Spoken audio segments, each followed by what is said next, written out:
Quero saudar os irmãos e as irmãs com a paz do nosso Senhor Jesus Cristo. Amém.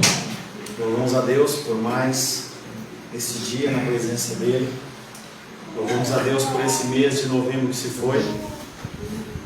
Nós podemos passar por Ele, podemos começar esse mês de dezembro na casa do Senhor, Amém. podendo louvar, adorar e benzer o nome dEle. No nosso último encontro estivemos meditando sobre o tema Tudo em Cristo. Tudo é tudo. Temos um Deus de exclusividade. Sim, sim, não dão. Sim, não dão. Vamos voltar. Tudo é tudo. Temos um Deus de exclusividade. Sim, sim, não. Ele é um Deus que não divide a sua glória com ninguém. Não se pode servir a dois senhores. Ou você serve ao Senhor, ou você serve ao seu próprio coração ou às riquezas. Muitos e muitos versículos afirmando que tudo é tudo. Mas tudo é tudo em Cristo. Não é em outras pessoas, não é em situações, mas tudo é tudo em Cristo.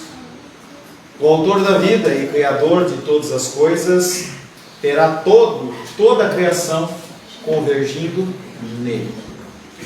Se você, na sua infância, você brincou com aquelas lupas, né? E aí você pega no sol assim, o sol bate, aí você vai queimar as formiguinhas, né? A saúva, né? Aí você converge o sol e ele vai, e aí ele frita. O que vai acontecer no tempo, no fim dos tempos, é que todas as coisas elas vão se convergir nele. Ele que já é o autor da vida, o autor da criação, ele vai ter todas as coisas convergindo nele. Os versos ficaram da semana passada, Efésios 1, 9 e 10, que diz: Ele nos fez conhecer o mistério da sua vontade, conforme decisão prévia que lhe aprouve tomar, de fazer convergir nele, na dispensação da plenitude dos tempos, todas as coisas, tanto as do céu como as da terra. Deus nos deixa a sua palavra para nos revelar a sua soberana vontade. A vontade dele não é discutida, não é algo que é pedida, mas é ordenada. Não é algo que é feito em cima da hora, mas é algo que é definido previamente, antes que tudo viesse a acontecer, antes que qualquer coisa fosse criada, tudo já tinha sido definido. Muitos perguntam, então nós somos marionetes? Não, nós não somos marionetes, nós somos criados por um Deus soberano e nós temos uma responsabilidade diante dele. Nós podemos nos isentar das autoridades políticas, nos isentar da polícia e de qualquer autoridade humana, mas de Deus nós não conseguimos nos esquivar. Os olhos dele estão sobre toda a terra. No fim dos tempos, algo que os céus sabem, que os demônios temem e tremem, e apenas os filhos de Deus têm conhecimento, será revelado de uma maneira incontestável. Jesus Cristo, Ele é o Rei dos Reis e Senhor dos Senhores. Glória a Deus. A palavra de hoje tem como título Pela vontade de Deus e para a sua glória. Quero convidar você, mais uma vez, a abrir a palavra de Deus em Efésios capítulo 1. Nós vamos, se Deus assim o permitir, findar este primeiro bloco, ou esse segundo bloco, que é do verso 3 até o verso 14. Quero convidar você, que pode, a ficar de pé em reverência à palavra de Deus. Não a mim, eu não mereço reverência nenhuma, mas a palavra de Deus. Assim diz a palavra de Deus, Efésios capítulo 1, verso 1 em diante. Paulo, apóstolo de Cristo Jesus, por vontade de Deus, aos santos que vivem em Éfeso e fiéis em Cristo Jesus, graça a vós, outros, e paz da parte de Deus nosso Pai e do Senhor Jesus Cristo.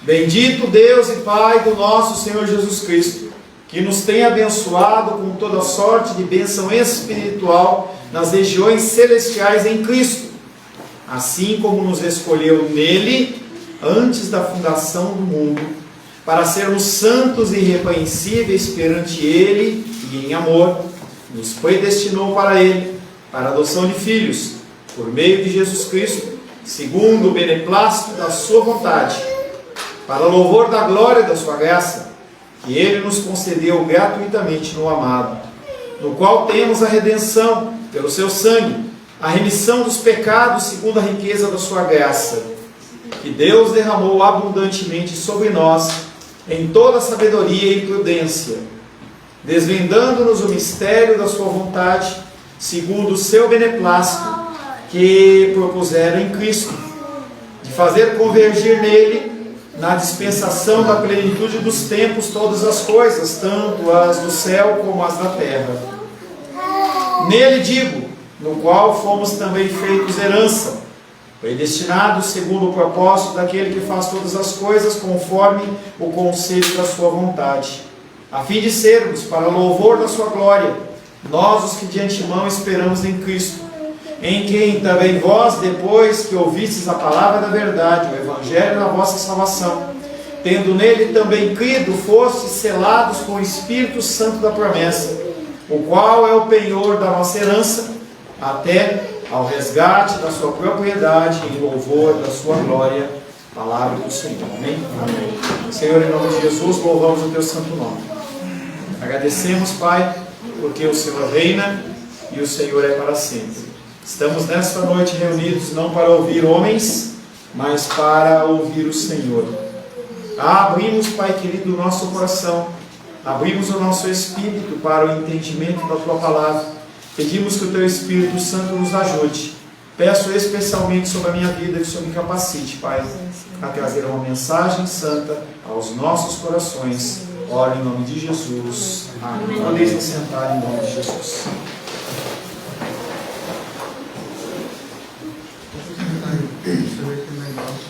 Tudo que acontece, acontece pela vontade de Deus. Tudo que acontece, acontece para a glória do Senhor. Quer comais, quer bebais, quer façais qualquer outra coisa, fazei tudo para a glória de Deus. No início, criou Deus todas as coisas, e Ele comanda que haja luz e houve luz, haja animais, haja ervas, haja terra, haja mar, e vai havendo todas as coisas, Ele vai comandando e as coisas vão sendo criadas pela vontade de Deus. Nada acontece fora da vontade de Deus. O texto que nós vamos meditar nesta noite são os 4 últimos versículos desse bloco que nós trabalhamos, Efésios 1, de 11 a 14, que eu vou ler mais uma vez. Nele, nós fomos predestinados pelo propósito daquele que tudo opera, segundo o conselho da sua vontade. Fomos feitos sua herança, a fim de sermos, para o louvor da sua glória, nós, os que de antemão esperamos em Cristo. Nele, também vós, tendo ouvido a palavra da verdade, o evangelho da vossa salvação, e tendo nele crido, foste selado pelo Espírito da promessa, o Espírito Santo, o qual é a garantia da nossa herança, até o resgate da sua propriedade, que ele adquiriu para louvor da sua glória. Depois de ele descrever todas as bênçãos espirituais que lhe dá ao seu povo em Cristo, agora ele vem e começa a tratar de uma maneira um pouco diferente para falar quem vai ser o beneficiário dessas coisas. Nós gostaríamos muito, talvez com o nosso coração, que as pessoas todas fossem alcançadas, que todos os ouvidos eles se abrissem para ouvir o Evangelho, que todos tivessem a oportunidade de isso ocorrer, mas não é uma realidade. Pessoas negam a Cristo todos os dias. Você nega a Cristo todos os dias. Quando você peca, você diz não ao Senhor. O que acontece aqui sobre a sua vida, há o sangue do Cordeiro, e aí a ocorrência da penalidade, ela é eliminada, mas você continua sendo inimigo de Deus perante Ele, a parte do sangue de Cristo. Depois de descrever as bênçãos espirituais que Deus dá ao seu povo em Cristo, Paulo acrescenta mais um parágrafo para enfatizar que as bênçãos, elas pertencem igualmente tanto a judeus como a gentios.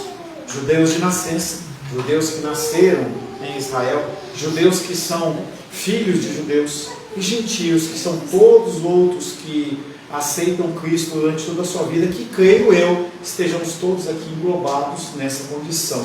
Não creio que deva ter algum judeu de sangue, pelo menos que eu saiba. O versículo torna claro esse fato. Nele, ele começa falando, nele nós fomos. Apóstolo Paulo está falando da condição dele como judeu. Nele nós, judeus, nele nós, todos da igreja de Éfeso ali, que são judeus, nele nós somos salvos. Nós, os que de antemão esperamos em Cristo, apesar deles não aceitarem a vinda de Cristo, desde Gênesis, com a pregação do Evangelho, lá em Gênesis, logo após a queda, que diz que a serpente iria picar o calcanhar do Filho do Homem, mas o Filho do Homem iria esmagar a cabeça da serpente.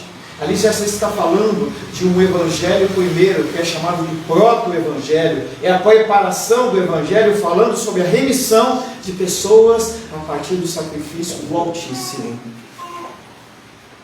Nele, nós, judeus, Paulo dizendo, os que de antemão esperamos em Cristo, fomos predestinados. Haviam muitas pessoas que poderiam ter sido escolhidas e Deus decide que os judeus, no caso antes os hebreus, eles seriam os escolhidos, a fim de sermos para louvor da sua glória. E aí ele continua falando, logo no versículo, se não me engano, 13, ele vem falando, nele também vós, gentios. Então ele faz uma equiparação, tanto judeus como gentios. Todos aqueles que têm Cristo no coração são filhos.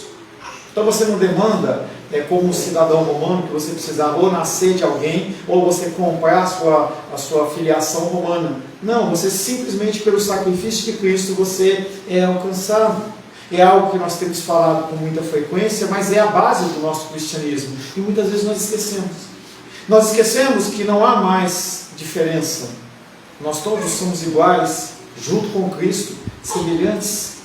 As pessoas, por mais que eles sejam batistas ou presbiterianos, pentecostais, neopentecostais, se eles confessam Cristo como Senhor e Salvador, nós somos irmãos.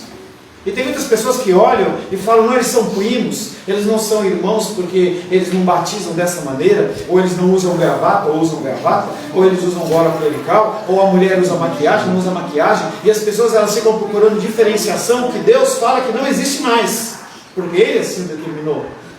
As pessoas elas são olhadas de dentro para fora e não de fora para dentro. O homem olha de dentro, de fora para dentro. Deus olha de dentro para fora.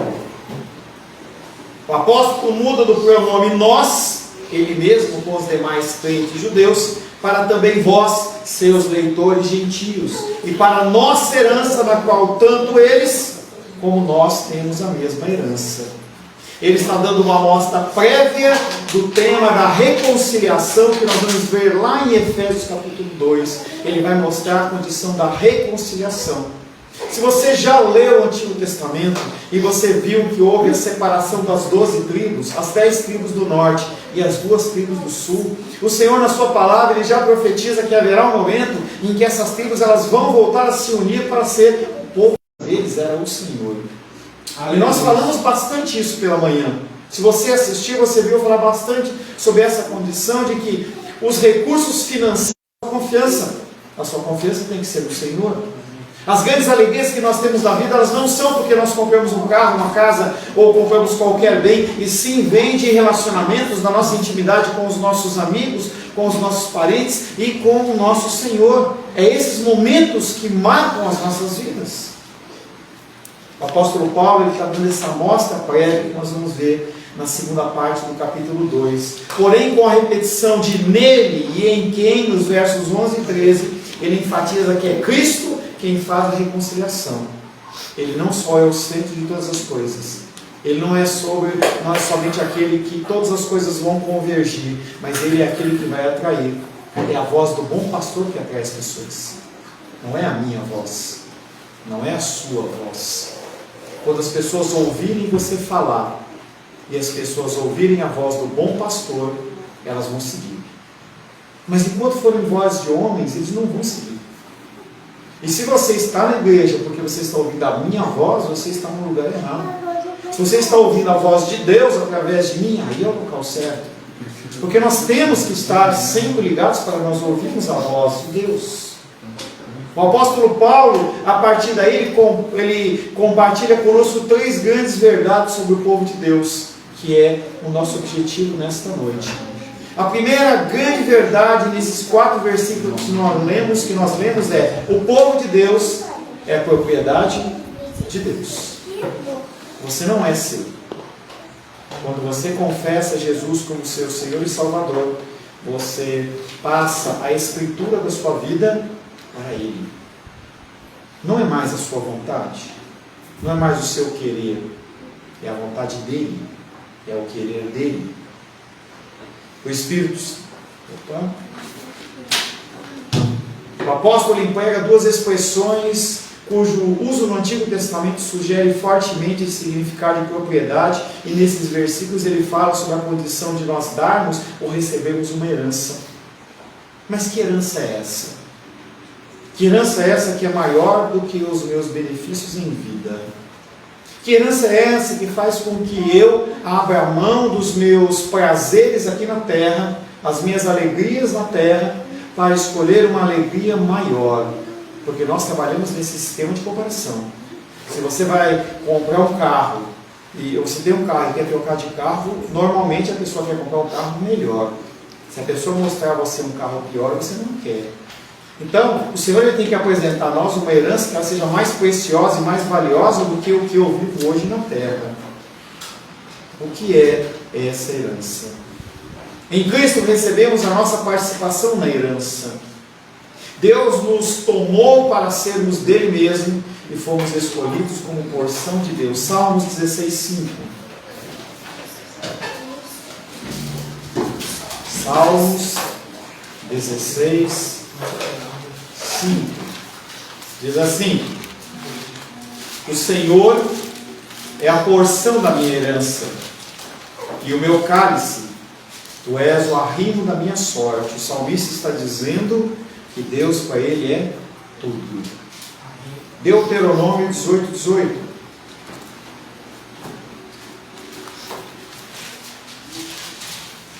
Deuteronômio 18:18 diz assim: Moisés falando para o povo de Israel, mais um símbolo da presença de Cristo no Antigo Testamento. Suscitar-lhes-ei um profeta no meio de vós, no meio de seus irmãos, semelhante a ti, e em cuja boca porei as minhas palavras, e ele lhes fará tudo o que lhes ordenar, o que eu lhe ordenar. A figura desse profeta, dessa pessoa que iria surgir, já é a referência a Jesus Cristo. Nele nós fomos tomados para sermos herança. Nele nós somos escolhidos como sua porção. Nele nós somos a sua propriedade. Israel era a herança e constantemente essa verdade era repetida. As pessoas elas queriam fazer parte da herança do povo de Israel e não havia essa liberdade. Apenas aqueles que eram filhos e de israelitas eles tinham essa premissa. O povo de Deus são os santos de Deus. Volta lá para Efésios 1. Efésios 1. O povo de Deus são os santos de Deus. Efésios 1 diz: Paulo, apóstolo de Jesus Cristo, por vontade de Deus, aos santos, aos separados dele. O povo de Deus são os santos de Deus. O povo de Deus é a herança de Deus, no verso 11. Nele digo, no qual fomos também feitos herança. É também a propriedade de Deus, verso 14. Ele vem falando que é o penhor da nossa herança, até o resgate da sua propriedade. Nós somos propriedade do Senhor. Como nos tornamos o povo de Deus e por que Ele nos tornou o seu povo? Essa é a pergunta. Por que Deus me escolheu? Por que Deus me escolheu? Como que eu me torno o povo dele? E por que isso acontece? Nós vemos pessoas e pessoas andando nas ruas, pessoas que estão mais mortas do que vivas. Felipe, acho que vai estar te chamando. Está mais morto do que vivo, as pessoas andando. E as pessoas elas não sabem o que fazer. E simplesmente de repente, você ouve a voz do Senhor e você o segue. Por que alguns seguem e outros não seguem? A segunda verdade é o que vai responder essa pergunta. Nós somos o povo de Deus pela vontade de Deus. Não é pela sua boa obra. Não é porque você dá o seu dízimo. Não é porque você entrega alimento ou porque você dá esmolas. Não é porque você se arrepende ou porque você pede perdão. Não é porque você é bonzinho ou porque você ora muito ou porque você vai para o monte ou porque você participa de todos os cultos públicos. Você é povo de Deus porque essa é a vontade de Deus. Ele nos predestinou para sermos seus filhos, segundo o beneplácito da sua vontade. Efésios 1:5. Nos predestinou para Ele, para a adoção de filhos, por meio de Jesus Cristo, segundo o beneplácito da sua vontade, ou seja, segundo a sua boa vontade. Não foi porque Ele foi ordenado, não foi porque Ele foi pressionado, Ele fez porque Ele quis. E Ele, a nós, Ele desvendou o mistério da sua vontade, também segundo o seu beneplácito, segundo a sua boa vontade, no verso 9. Você vai lendo as Escrituras, você vai ouvindo as Escrituras, e aquilo passa a ser uma verdade, porque Ele quer. E nós ficamos sendo a herança de Deus, segundo o propósito daquele que fez todas as coisas. Ele também, segundo a sua vontade, falou assim: você é meu. O sangue, o preço de sangue que é pago por você, é pago por Ele. Porque Ele sabe que você não tem condições de alcançar a Ele. É como uma criança que estende o braço querendo alcançar o pai e não alcança. E aí o filho olha, o pai olha, aquele filho que não consegue alcançar, e vai lá, pega o filho e coloca no colo. Essa é a ação dele, mas ele faz pela sua própria vontade. A passagem está repleta de referências à vontade de Deus, à sua boa vontade, ao propósito de Deus, bem como ao plano ou programa em que esses foram criados e expressos. Tudo foi criado por Deus antecipadamente da coisa acontecer. Nós muitas vezes tomamos decisões, a coisa acontece, eu tenho que desistir. Deus não faz isso. As coisas que acontecem na sua vida, elas foram previamente programadas para formar você na forma de Cristo. Por mais que você não entenda, por mais que você não aceite, por mais que você não queira. Quando ele fala sobre a boa, perfeita e agradável vontade de Deus, nem sempre é agradável para nós. Eu diria até que grande parte das vezes é amargo nos nossos lábios. A vontade de Deus sendo concretizada. Porque crescer dói. Eu lembro que quando a minha filha estava com 8 anos, mais ou menos, e ela já mostrava sinais que ela ia ser grandona, ela sentia muitas dores nos ossos. E aí nós fomos no médico, no pediatra, e o pediatra disse: isso aí é a dor do crescimento. Conforme a pessoa vai crescendo, o osso ele vai forçando e acaba gerando dor. E se ela tem a propensão de ser mais alta, ela vai sentir dores. Para que você cresça, você precisa sentir dores. Não que nós queiramos, mas é o que acontece. Apesar de Deus deixar bem claro, através do apóstolo Paulo, que nós nos tornamos membros da nova comunidade, e isso se deu à vontade de Deus, pela sua boa vontade, isso não significa que você não é, que você é inativo. Isso não significa que você está perdidinho ou que você não tem que fazer absolutamente nada. Você tem responsabilidades. Os ensinos, eles são dados. As pessoas, elas recebem através do Espírito Santo de Deus o entendimento. E a partir do entendimento você tem a responsabilidade de colocar em prática. Eu não acompanho a vida de todos vocês o tempo todo. Eu vejo uma postagem aqui, uma postagem ali, alguém me liga, faz um questionamento, eu coloco uma coisa, mas o dia a dia de vocês, vocês estão vocês e vocês. Não há interação onde você passa, o que você pensa, onde você come. E essas coisas, elas têm que ser muito claras para você, e você tem que entender que você tem responsabilidades, porque os olhos do Senhor estão sobre toda a terra. Nada passa desapercebido dele. Apesar de nós sermos responsáveis, apesar da condição das pessoas terem que entender que tudo procede dele, ninguém pode dizer que a doutrina da eleição, ela torna o evangelismo, a pregação do evangelho, desnecessário. Porque Deus decidiu que assim seria. Ele levanta pessoas para pregar o seu Evangelho. Sem a pregação do Evangelho não há restauração. Sem a pregação do Evangelho não há cura, não há vida. Estava no culto lá, no culto não, na aula, no sábado, e havia uma pessoa, um pentecostal lá, nenhum problema com isso, um assembleiano. E ali, quando eu comecei a falar que apenas a palavra salvava, ele começou a rebater, ele começou a ficar incomodado, falando, mas e os milagres? Eu falei, milagre não cura ninguém, milagre não salva ninguém. Mas e o testemunho? Eu falei, testemunho não salva ninguém. E aquele homem começou a ficar incomodado com aquela fala, e ele entrou numa discussão mais acalorada comigo, e eu fui mostrando para ele pacientemente que tudo vem através da pregação da palavra de Deus.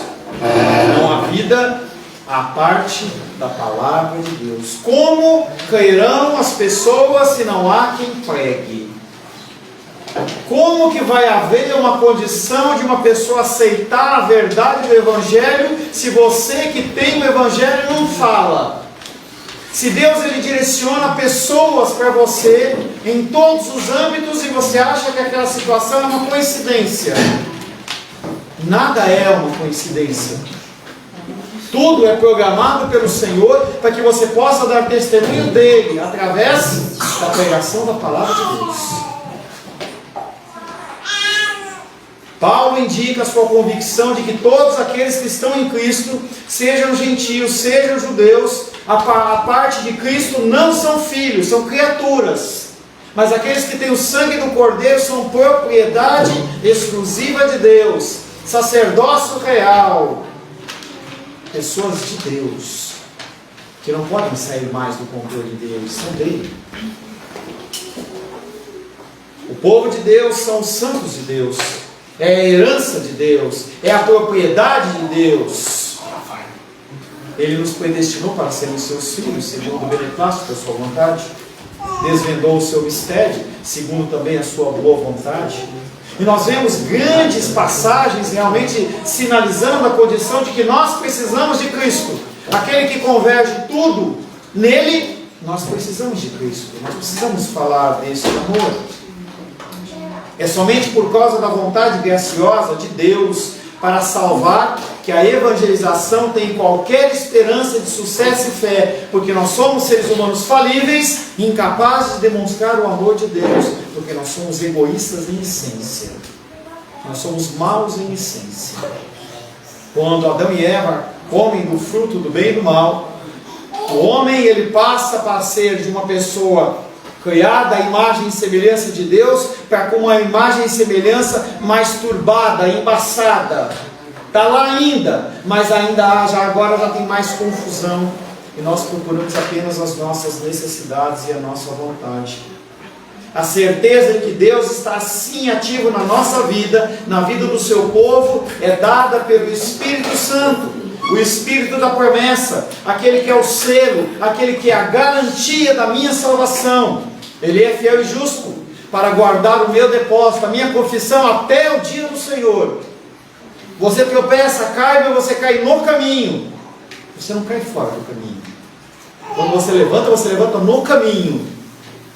Um caminho que é espinhoso, um caminho que é pedregoso, um caminho que não é fácil de você brilhar. E eu sinto dizer para você que 2023, ele não vai ser melhor. Ele vai ser pior. Pessoas que ficam com aquela ideia fantasiosa de que o ano que vai começar ele vai ser melhor, isso é uma mentira. No mínimo você vai ficar mais velho, vai sentir mais dores, vai ter mais dificuldades. No mínimo isso. Nós vivemos um cenário político que tudo pode acontecer. E hoje à tarde eu convido vocês a fazerem a mesma coisa. Hoje à tarde fui eu e Rosângela lá no QG do Exército para ver o que é que se tanto fala. E nós vimos ali centenas e talvez milhares de pessoas. Você vai se espantar em chegar lá. E tudo pode acontecer. Nós não temos um histórico de guerra dentro do nosso país. Isso pode acontecer. O que fazer? Pessoas, tendas de oração. Parece um cenário de guerra. Cenário de guerra. E você não pode se isentar disso. apesar de todas essas coisas, Deus ele continua sendo soberano. Ele não perde o controle de nada. Ele não perde o controle de nada. Ele sela a minha vida e sela a sua vida. Ele guarda o nosso depósito até aquele dia. Ele é o Espírito da promessa, porque Deus prometeu. Lá em Joel ele fala: derramarei o meu Espírito sobre toda a carne. Quando Jesus Cristo vem, ele diz: eu vou, mas eu vou mandar para vocês outro Consolador. Aleluia, Jesus. E dentro do seu coração habita o Espírito Santo de Deus. Glória a Deus, aleluia. Imagina a vergonha que você vai passar quando você estiver diante do Altíssimo e você vê todas as coisas que você fez ou você deixou de fazer, tendo o próprio Deus dentro do coração. E Ele vai mostrar para você toda a tristeza que você gerou no coração dele. Eu estou falando dos filhos. Os que são ímpios, eles vão para o inferno. Estou falando dos filhos. Vai ser um momento amargo. Deus prometeu, através dos profetas e também por Jesus, que enviaria, e Ele fez.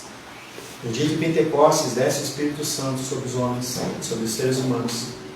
Ele desce com a forma como uma pomba, como um vento, como línguas de fogo, e tudo isso são analogias, não são figuras reais, não é uma língua, não é fogo, não é vento, é como as pessoas conseguem entender o que estava acontecendo, é algo sobrenatural. Como explicar o sobrenatural? Ou você vive ou não vive? E estava lá dando aula também, e a pessoa ficou olhando para mim assim, como se eu fosse cético. Eu comecei a falar de alguns milagres, de algumas experiências assim, e ele começou a falar assim: pô, esse cara acho que está falando alguma coisa que tem a ver. A gente vive milagres todos os dias, mais sobrenaturais e menos sobrenaturais. Nós temos que crer que Deus está no controle de todas as coisas. Quando Ele veio, Ele deixou o outro Consolador. O Espírito Santo não é somente a promessa de Deus, mas ele também é o selo de Deus. Um selo é uma marca de possessão, de autenticidade. Nesses dias aí eu tive que tirar uma cópia autenticada. Eu cheguei lá no cartório, apresentei meu RG, tiramos uma cópia, e ela olhou as duas e falou assim: essa cópia é original. Foi lá e carimbou. O selo do Espírito Santo é o selo que fala que você é realmente filho. Não é carteirinha de igreja. Não é se você tem muitos anos de igreja, ou se você vai em monte, ou se você jejua, não tem nada disso. Isso são elementos que acabam acompanhando, são sinais daqueles que creem. Mas o que importa é o selo do Espírito. Porque muitos que vão fazer uma série de coisas vão chegar diante do Senhor e Ele vai falar: não te conheço. Tentei viver a vida inteira nos caminhos do Senhor. Ele fala: não te conheço. Nunca te conheci. Nunca te conheci. Um selo é uma marca de possessão e de autenticidade. O gado, e até mesmo os escravos, eles recebiam a marca para dizer de quem eles tinham, de quem eles eram de propriedade, quem eram os donos deles. Mas tais selos, eles eram externos, ao passo que o selo de Deus, ele é um selo interior. Eu não tenho como dizer que você é filho de Deus ou não é filho de Deus.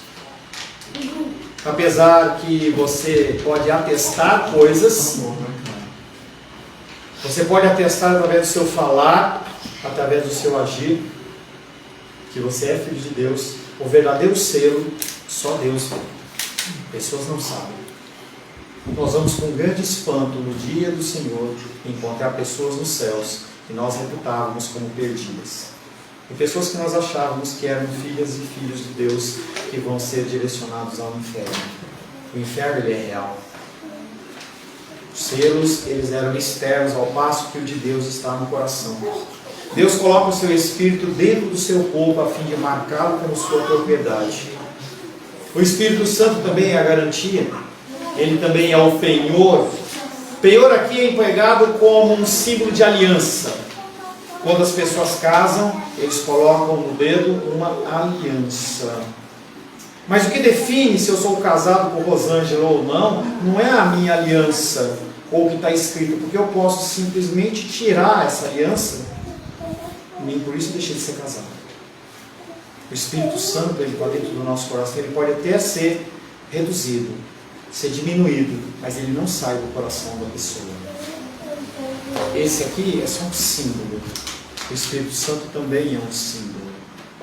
Um símbolo de uma herança que nós vamos receber. Um símbolo de uma herança que nós temos em parte aqui na terra. Você já é abençoado de Deus. Mês de novembro se passou e você não teve falta de nada.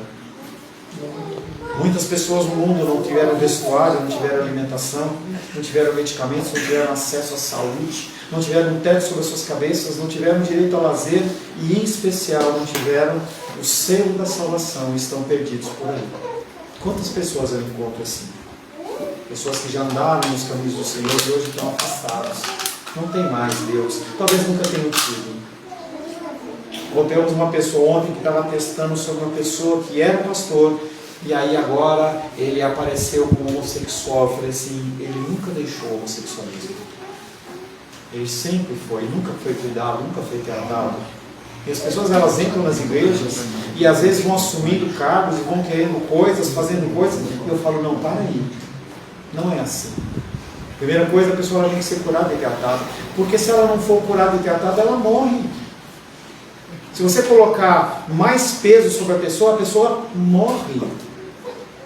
Poderíamos ter muitas pessoas aqui no louvor, pessoas capacitadas, mas se eu faço isso, eu mato a pessoa, eu estou sendo covarde.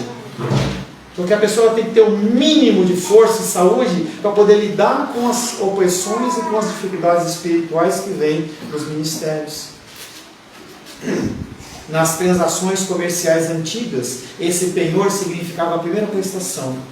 Então você chegava e fazia um penhor, ou fazia um calção, você fazia um pequeno depósito que era uma parcela daquilo que você iria comprar. E aí você já tinha direito a adquirir aquele imóvel. Uma aliança promete o casamento, mas não é o casamento em si. Um sinal pago na compra de uma casa não é que a casa é dele, mas já começa-se todo um processo. Um processo de algo que vai ser uma futura herança que nós vamos receber, uma herança que nem olhos viram, nem ouvidos ouviram. Se nós pudéssemos contemplar o que tem para nós na glória, você não ia se preocupar com as coisas do dia a dia como você se preocupa. Nós nos preocupamos demais.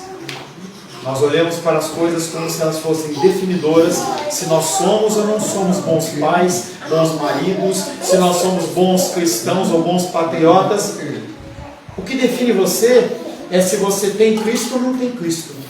Não é a sua roupa, não é se você usa gravata ou se você não usa gravata, não é se você usa maquiagem ou se você não usa. O que define você é se você tem Cristo ou você não tem Cristo. Relaxa, Eli. Relaxa.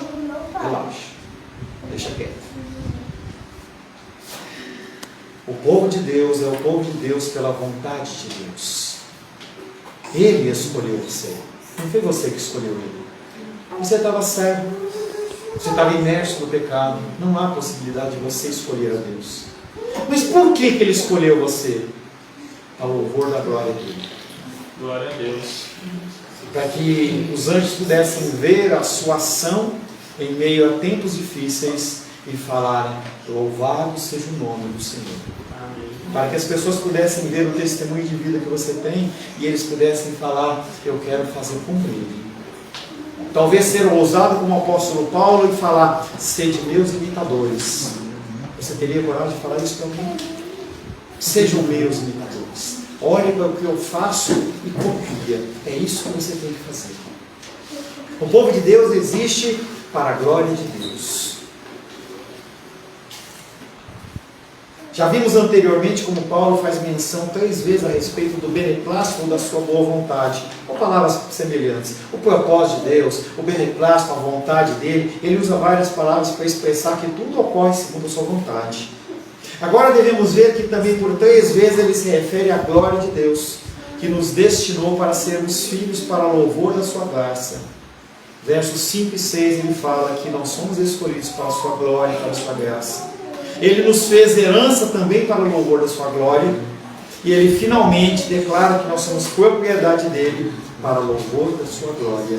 Porque antes da fundação do mundo ele falou, eu quero esta pessoa. Eu vou criar essa pessoa, ela vai passar por dificuldades, mas essa pessoa é minha. Cristo morre por ela.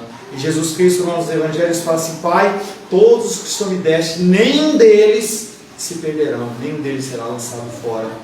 Por mais que você deseje andar em caminhos escusos, por mais que você faça lambanças, e você faz muitas, o sangue do Cordeiro, se é sobre a tua vida, ele te isenta de toda e qualquer consequência do pecado. E já falamos, isso é uma justificativa para você continuar pecando? Não. Pessoas que vivem na prática do pecado nunca foram filhos de Deus. Nunca foram filhos de Deus. A glória de Deus é a revelação de Deus. Quando foi construído o templo de Salomão, que foi inaugurado aquele templo, a glória do Senhor encheu de tal maneira aquele templo que ninguém conseguia ficar lá por causa da fumaça. Por que isso não acontece nos nossos dias através da sua vida, tendo o próprio Deus dentro do seu coração? Como que nós conseguimos viver nas condições e nas questões do dia a dia, sem manifestar o amor de Deus às pessoas? Lá Isaías diz que quando houve esta presença de Deus, os batentes do templo, eles tremeram. Como que objetos inanimados, na presença de Deus, se manifestam e você consegue ficar inerte? Ler a palavra do Deus vivo e não falar nada. Ouvir a palavra de Deus e não fazer nada. Simplesmente seguir o curso da sua vida. A glória de Deus é a revelação do próprio Deus. E a glória da sua graça é a revelação de um Deus gracioso com pessoas que não merecem, mas que merecem apenas o inferno. Viver para o louvor da glória e da sua graça é não somente adorá-lo com nossas palavras e ações pelo Deus gracioso que Ele é, mas também não estar satisfeito a não ser que você traga outras pessoas para também ouvir a palavra de Deus. Quando você tem uma boa notícia, você compartilha com as pessoas. Quando você recebe um prêmio, você liga para as pessoas e fala assim: eu recebi esse prêmio. O prêmio maior é o Evangelho. Há pessoas que cantam, o melhor de Deus ainda está por vir, Deus não tem melhor do que Cristo. Se você espera o melhor de Deus ainda por vir, você não tem Cristo. Não há nada melhor do que a presença do Senhor. Viver para o louvor da glória da sua graça é a revelação dele e também o compartilhamento dele, que é o que Mateus fala, que é ide pregar o Evangelho a toda criatura, ensinando todas as coisas que vos tem ensinado. Tudo que você tem aprendido de Deus, você tem que compartilhar. Você tem que mostrar às pessoas o que elas têm que fazer. Elas não sabem, elas estão perdidas. As pessoas, elas estão perdidas e não sabem aonde ir. E elas perguntam para você: onde é a padaria mais próxima? Onde é a farmácia mais próxima? E você olha e fala: não sei. Mas você sabe. Você sabe onde está a cura da enfermidade. Você sabe onde está a cura do coração, a cura da depressão. Você sabe onde está a cura da síndrome do pânico. Você sabe onde está a cura de todas essas coisas. E simplesmente você fala: não vou dar a solução para essa pessoa. Eu vou guardar só para mim. Esta era a vontade de Deus para Israel, de também nos levar e levar outros a vê-lo e a louvá-lo. Esta era a vontade de Deus para Israel nos dias do Antigo Testamento e também é o seu propósito para você nos dias de hoje. Nós deveríamos ter uma plaquinha em todos os lugares da nossa casa dizendo: para louvor da sua glória. Vou fazer comida, para louvor da sua glória. Vou estudar, para louvor da sua glória. Vou vender rosas, para louvor da sua glória. Deveríamos ter no nosso painel do carro, deveríamos ter no nosso banheiro, deveríamos ter em todos os locais da nossa casa, deveríamos ter na tela do nosso celular. Vou falar para a glória de Deus. E quanto mais você coloca isso em prática, mais o seu molde, ele deixa de ser o mundo que em Romanos 12:2 diz, e você começa a se conformar a algo diferente ao mundo, e você começa a se conformar a Cristo. E as pessoas começam a ver que você não é mais uma pessoa apenas. Você é um manancial. E as pessoas sedentas, elas vão a você para beber dessa água. Como ficamos sendo o seu povo? Beneplácito à sua vontade. Não foi porque eu fiz nada. Porque Ele nos tornou seu povo. Ele nos tornou seu povo para louvor da sua glória. E assim tudo quanto temos e somos em Cristo vem de Deus e volta para Deus. Não tem nada que é seu. Nada é seu. E algo que eu tenho batido nessa tecla com vocês algumas vezes, entenda que você não é nada, você está. Eu estou o seu pastor. Quem é Deus? Quando ele é apresentado para Moisés, fala assim, diz, eu sou o que sou. Quando Jesus está no monte de Getsemane, procuramos o pregador. Jesus, eu sou. Você não é nada. Nós estamos. É uma condição transitória. Eu estou o pastor de vocês. Você está tendo a vida que você está, mas você não é nada. Porque tudo é de Deus e volta para Deus. Começa na sua vontade e termina na sua glória. É aqui que tudo começa e termina. É o alfa, o ômega, o princípio, o fim. É a figura de Cristo em que tudo converge. Lá no início é Cristo. Lá no fim é Cristo. Todo joelho se dobrará, toda língua confessará que Ele é o Senhor. É o reconhecimento de que Ele é o alfa e o ômega. Ele é o princípio e o fim. Todas as coisas estão centralizadas nele. Não é na sua dor, na sua enfermidade, não é na campanha, não é em nada disso. Não é no recolhimento de oferta, em dízimo, não é em nada disso. Tudo é centralizado nele. Ele é o centro de tudo. E você faz tudo para a glória dele. É por isso que quando você vier e entregar alguma coisa, você der uma doação, você ajudar, você falar alguma coisa, faça tudo propositadamente com o objetivo de glorificar o nome dele. Só que nós temos um problema.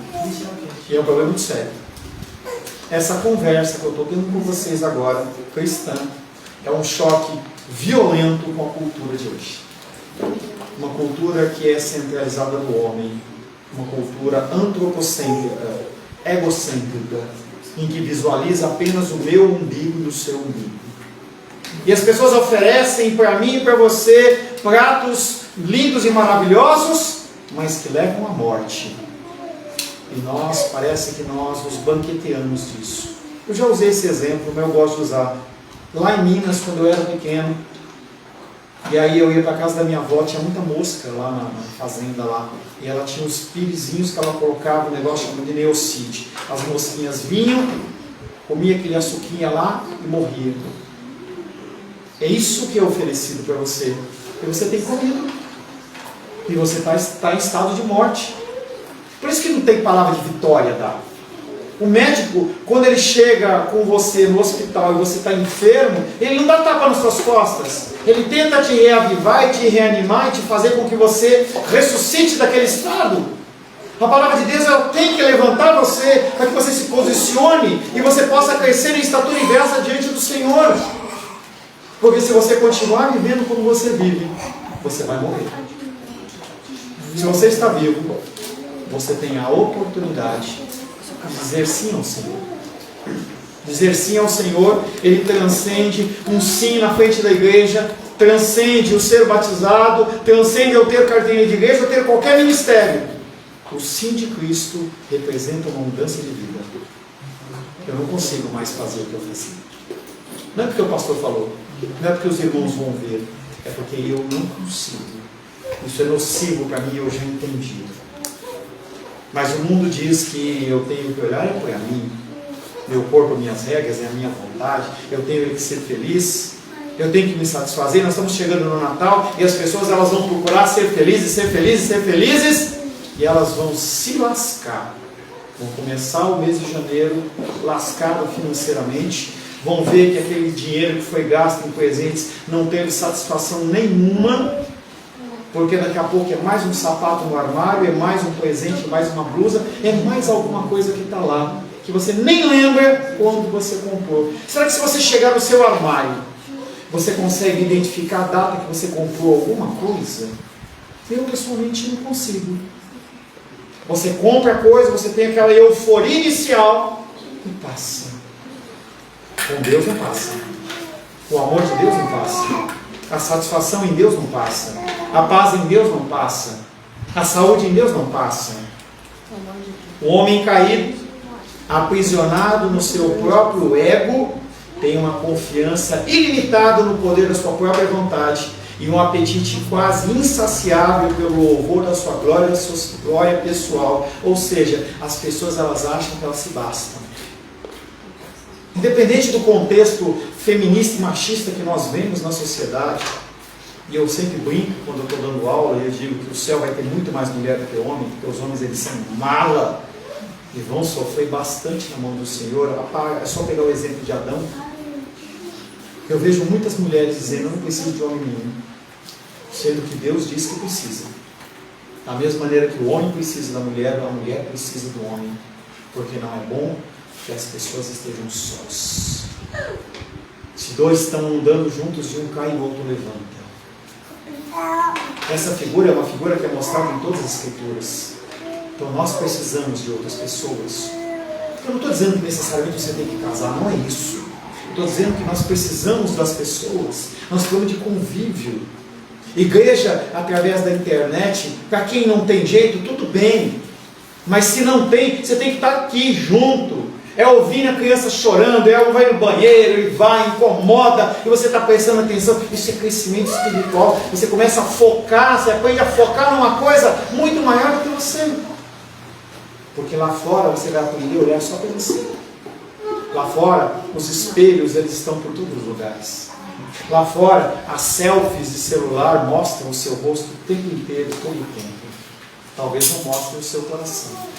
A maioria das pessoas que mostram o rosto sorrindo tem um coração sangrando. Bonita essa frase, hein?